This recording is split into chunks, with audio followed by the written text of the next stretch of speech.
Words of Sri Aurobindo.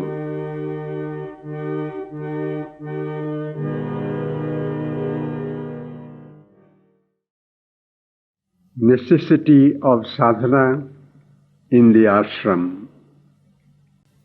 It is certainly quite true that the psychic contact can exist at a distance, and that the divine is not limited by place but is everywhere.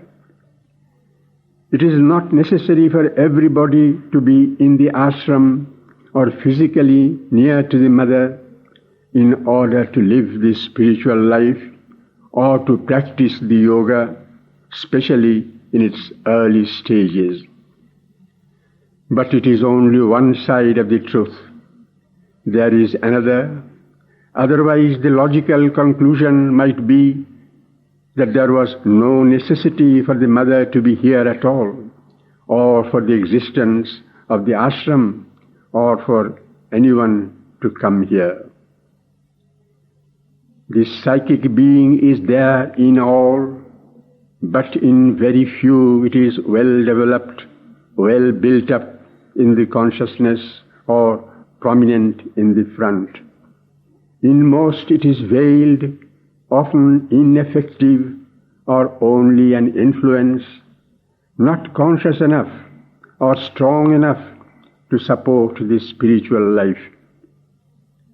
It is for this reason that it is necessary for those drawn towards this truth to come here, in order that they may receive the touch which will bring about or prepare the awakening of this psychic being. That is for them the beginning of the effective psychic contact. It is also for this reason that a stay here is needed for many, if they are ready, in order that under the direct influence and nearness they may have the development or building up of the psychic being in the consciousness or its coming to the front.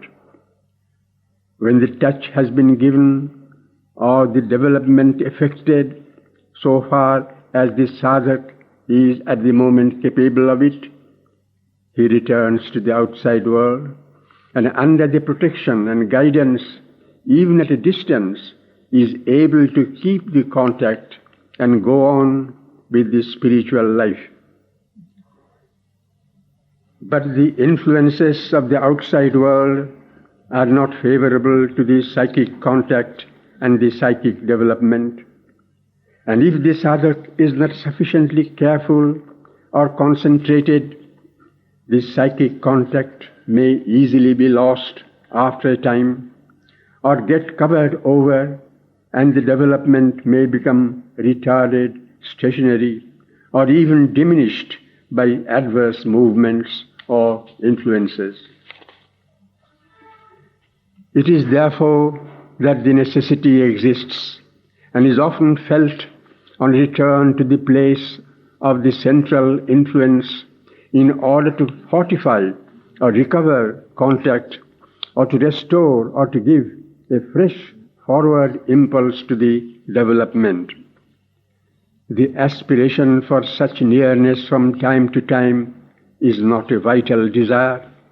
It becomes a vital desire only when it is egoistically insistent on or mixed with a vital motive, but not if it is an aspiration of the psychic being, calm, deep, and without clamor in it or perturbing insistence.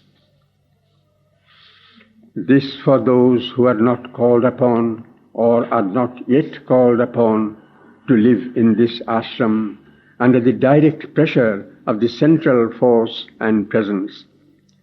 Those who must so live are those called from the very beginning, or who have become ready, or who are, for some reason or another, given a chance to form a part of the work or creation which is being prepared by yoga. For them, the stay here in the atmosphere, the nearness are indispensable. To depart would be for them a renunciation of the opportunity given them, a turning of the back upon this spiritual destiny. Their difficulties are often in appearance greater than the struggle of those who remain outside, because the demand and the pressure are greater. But so also is their opportunity greater, and the power and the influence for the development poured upon them, and that too which they can spiritually become and will become if they are faithful to the choice and the call.